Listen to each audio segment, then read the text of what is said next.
Hello दोस्तों, कैसे हैं आप लोग। मैं आ चुके एक नई वीडियो लेकर। और ये आज का जो वीडियो होने वाला है हमारा सब्जेक्ट हिंदी का होने वाला है और क्लास 10th के मैट्रिक है। और आज का वीडियो होने वाला चैप्टर 5 और इस चैप्टर का नाम है नागरी लिपि। और इससे संबंधित हम केवल ऑब्जेक्टिव क्वेश्चंस लाए हैं। 30 प्लस ऑब्जेक्टिव क्वेश्चन है, 30 प्लस ऑब्जेक्टिव क्वेश्चन आपको। और इस पार्ट से एक भी ऑब्जेक्टिव क्वेश्चन आ जाए और वो छूट जाए अगर आप पढ़ लिए हैं तो मुझको कमेंट कीजिएगा कि सर ये आपका क्वेश्चंस जो बताए थे उसमें से एक भी क्वेश्चंस नहीं आया था। और ये क्वेश्चंस होने मैट्रिक बोर्ड 2024 के लिए बहुत ही इंपॉर्टेंट क्वेश्चन होने वाला है। आप वीडियो को देखिए, अगर पसंद आए वीडियो तो सब्सक्राइब जरूर कर दीजिएगा। चलिए अगला क्वेश्चन मतलब एक एक क्वेश्चन करके देखते हैं। तो दोस्तों हमारे सामने पहला क्वेश्चन है, नागरी लिपि के आरंभिक लेख हमें कहाँ से मिलते हैं। यानी जो नागरी लिपि है उसका आरंभिक लेख हमको कहाँ से मिलना शुरू हुए। इसका सही आंसर होगा ऑप्शन नंबर सी यानी दक्षिण भारत से। नागरी लिपि के आरंभिक लेख कहाँ से मिलना शुरू हुए तो दक्षिण भारत से। चलिए 2 नंबर क्वेश्चन देखते हैं। तो दूसरा नंबर क्वेश्चन कर रहा है, बेतमा दानपत्र किस समय का। और ये क्वेश्चन बहुत इंपॉर्टेंट क्वेश्चन है कि बेतमा दानपत्र किस समय का है। तो इसका सही आंसर होगा ऑप्शन नंबर ए यानी 1020 ईस्वी का है। कब का है 1020 ईस्वी का। चलिए तीसरा क्वेश्चन देखते हैं। तीसरा क्वेश्चन कर रहा है, उत्तर भारत से नागरी लिपि के लेख कब से मिलने लगे। यानी जो उत्तर भारत है वहाँ पे नागरी लिपि के लेख कब से मिलने लगे। इसका सही आंसर हो जाएगा ऑप्शन नंबर ए 8वीं सदी से। और ये क्वेश्चन भी बहुत इंपॉर्टेंट क्वेश्चन है। चलिए अगला क्वेश्चन देखते हैं।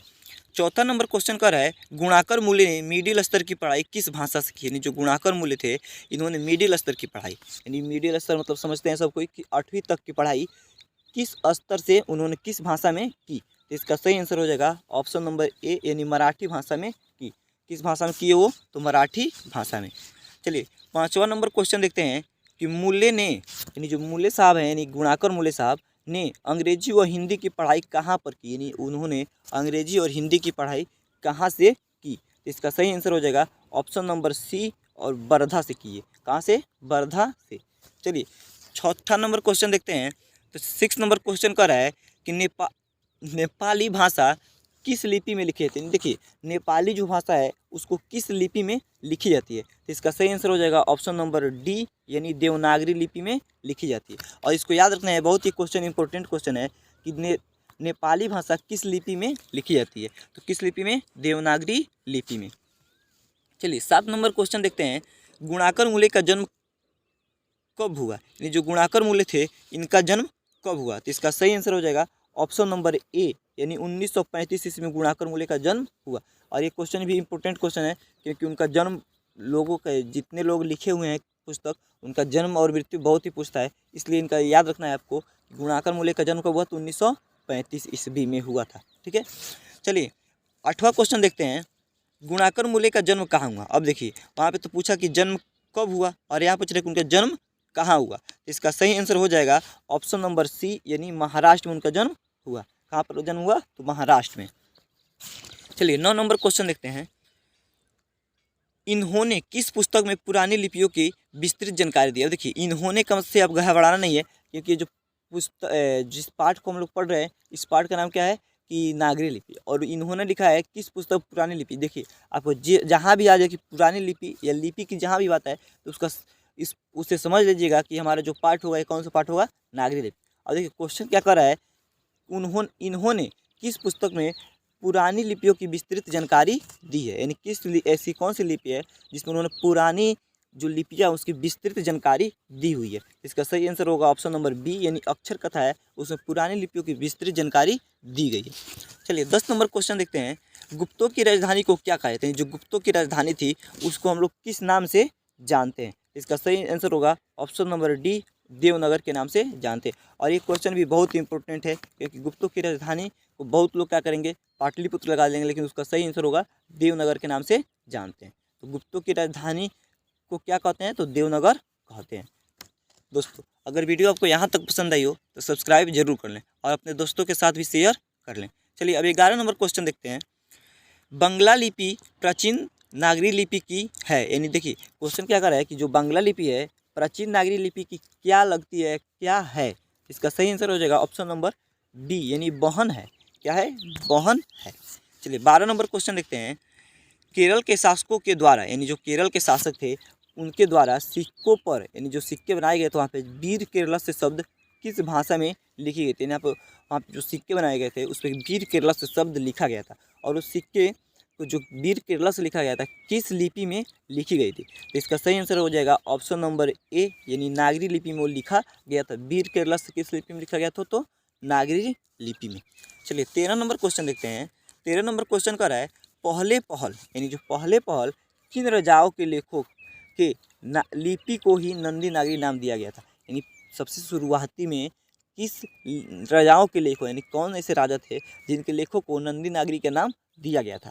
इसका सही आंसर हो जाएगा ऑप्शन नंबर बी, यानी विजयनगर के राजाओं जो थे उनके पहली लिपि जो लिखी गई थी उसको नंदी नागरी का नाम दिया गया था। चलिए 14 नंबर क्वेश्चन देखते हैं।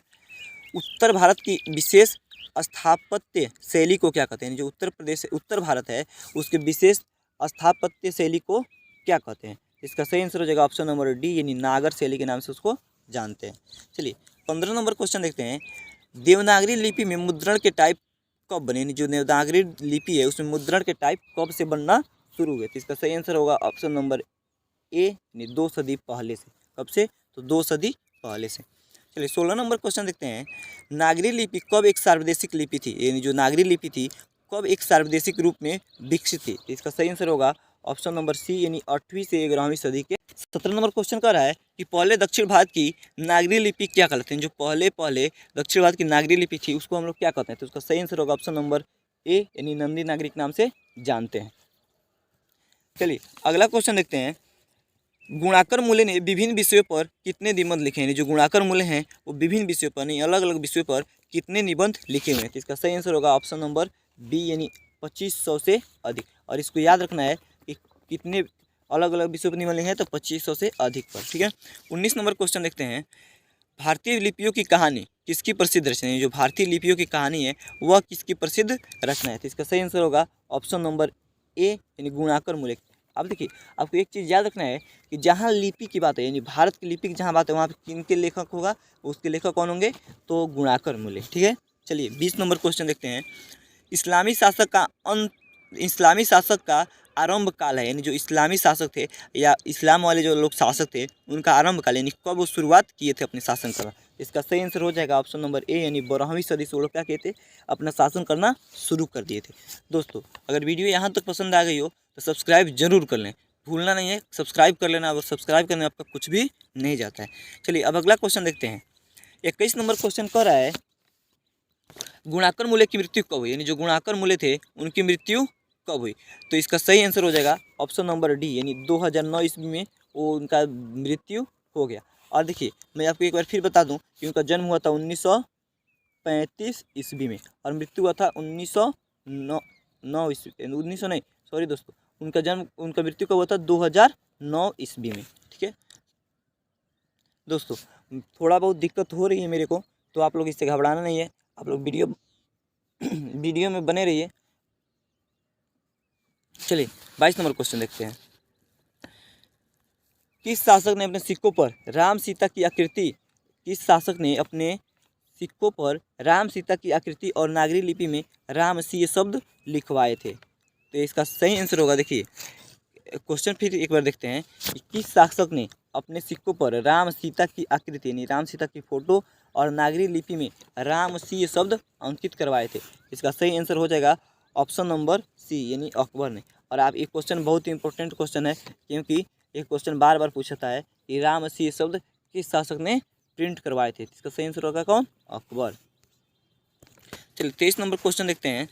नागरी लिपि शीर्षक निबंध के निबंधकार हैं, यानी जो नागरी लिपि है उसके निबंधकार कौन है। तो इसका सही आंसर हो जाएगा ऑप्शन नंबर ए, यानी गुणाकर मूल्य हैं। चलिए 24 नंबर क्वेश्चन देखते हैं। नागरी लिपि शीर्षक पाठ किस पुस्तक से लिया गया। अब देखिए ये क्वेश्चन बहुत इंपॉर्टेंट क्वेश्चन है, क्योंकि पूछ देता है कि यह जो पाठ है वो उनके किस पुस्तक से निकाला गया है, लिया गया है। तो इसका सही आंसर होगा आपका बी, यानी ऑप्शन नंबर बी, यानी भारतीय लिपियों की कहानी। कहाँ से लिया गया है, तो भारतीय लिपियों की कहानी से को लिया गया है। तो 25 नंबर क्वेश्चन देखते हैं। मराठी भाषा की लिपि कौन सी, यानी जो मराठी भाषा है उसकी लिपि कौन सी है। इसका सही आंसर हो जाएगा ऑप्शन नंबर सी, यानी देवनागरी है। मराठी भाषा की लिपि क्या है, देवनागरी। चलिए 26 नंबर क्वेश्चन देखते हैं। टकसाल का संबंध किससे है। बहुत ही इंपॉर्टेंट क्वेश्चन, बहुत ही इंपॉर्टेंट। कह रहा है कि टकसाल का संबंध किससे है। तो टकसाल का जो संबंध था वो किससे था, तो सिक्कों से था। किससे, सिक्कों से था। चलिए 27 नंबर क्वेश्चन देखते हैं। श्रवण बेलगोला स्थान का संबंध है, यानी जो श्रवण बेलगोला स्थान, ये भी बहुत इंपॉर्टेंट क्वेश्चन, बहुत ही इंपॉर्टेंट। कह रहा है श्रवण बेलगोला स्थान का संबंध है, यानी जो श्रवण बेलगोला स्थान है उसका संबंध किससे है। तो इसका सही आंसर हो जाएगा ऑप्शन नंबर ए, यानी जैन धर्मों से। श्रवण बेलगोला स्थान का संबंध किससे है, तो जैन धर्मों से है। चलिए अगला क्वेश्चन देखते हैं 28 नंबर, यानी सिद्धम क्या है। ये भी बहुत इंपॉर्टेंट क्वेश्चन है, बहुत, इसको याद रखना है। सिद्धम क्या है, सिद्धम क्या है, एक हो जाएगा क्या कि एक प्रकार की लिपि है। सही, अब इसका मतलब ऑप्शन नंबर डी है, यानी सिद्धम क्या है, तो एक प्रकार की लिपि है। चलिए 29 नंबर क्वेश्चन देखते हैं। किसे देवनागरी की संज्ञा दी गई, यानी कौन ऐसा क्षेत्र है या कौन ऐसा जगह है जिसको देवनागरी की संज्ञा दी गई है। तो इसका सही आंसर हो जाएगा काशी को, यानी काशी को हम किस नाम से जानते हैं, देवनागरी के नाम से भी हम लोग जानते हैं। चलिए 30 नंबर क्वेश्चन देखते हैं। हिंदी के आदि कवि कौन है। ये भी एक क्वेश्चन बहुत इंपॉर्टेंट है, इसको याद रखना बहुत ही जरूरी है। हिंदी के आदि कवि जो हैं कौन है। इसका सही आंसर हो जाएगा ऑप्शन नंबर ए, यानी सरहदपाद। कौन, सरहदपाद। चलिए 31 नंबर क्वेश्चन देखते हैं। अमोघ वर्ष कौन था, जो अमोघ वर्ष था वह कौन था। इसका सही आंसर होगा ऑप्शन नंबर बी, यानी प्रख्यात राष्ट्रकूट राजा था। क्या था, प्रख्यात राष्ट्रकूट राजा था। चलिए 32 नंबर क्वेश्चन देखते हैं। मिहिर भोज की ग्वालियर प्रशस्ति किस भाषा में। ये भी बहुत इंपॉर्टेंट क्वेश्चन है कि मिहिर भोज की ग्वालियर प्रशस्ति किस भाषा में। तो इसका सही आंसर हो जाएगा ऑप्शन नंबर सी, यानी संस्कृत भाषा में है। चलिए 33 नंबर क्वेश्चन देखते हैं। बेतमा कहाँ है। ये भी बहुत इंपॉर्टेंट क्वेश्चन है कि बेतमा, बेतमा कहाँ है। अब हम अभी एक क्वेश्चन हम लोग पढ़े थे कि बेतमा दामपत्र कब का है, तो उसका आंसर सही था 1020 ईस्वी। अब ये पूछ रहा है कि बेतमा कहाँ है, यानी जो बेतमा है वह कहाँ पर है। तो इसका सही आंसर हो जाएगा ऑप्शन नंबर ए, यानी इंदौर के पास है। चलिए 34 नंबर क्वेश्चन देखते हैं। 34 नंबर यानी लास्ट क्वेश्चन हमारा क्या कह रहा है। दक्षिण भारत के पांड्य प्रदेशों से किस राजा के पलियम तामपत्र मिले। तो इसका सही आंसर होगा, आप देख लीजिए एक बार क्वेश्चन देखते हैं फिर से, कि दक्षिण भारत के पांड्य प्रदेश से किस राजा के पलियम तामपत्र मिले हैं। तो इसका सही आंसर हो जाएगा ऑप्शन नंबर बी, यानी राजा बरगुण। कौन, राजा बरगुण। तो दोस्तों अगर वीडियो आपको यहाँ तक पसंद आई हो प्लीज़ सब्सक्राइब कर लीजिए और अपने दोस्तों के साथ शेयर कीजिए, क्योंकि उनको भी बहुत इससे बेनिफिट होने वाला है।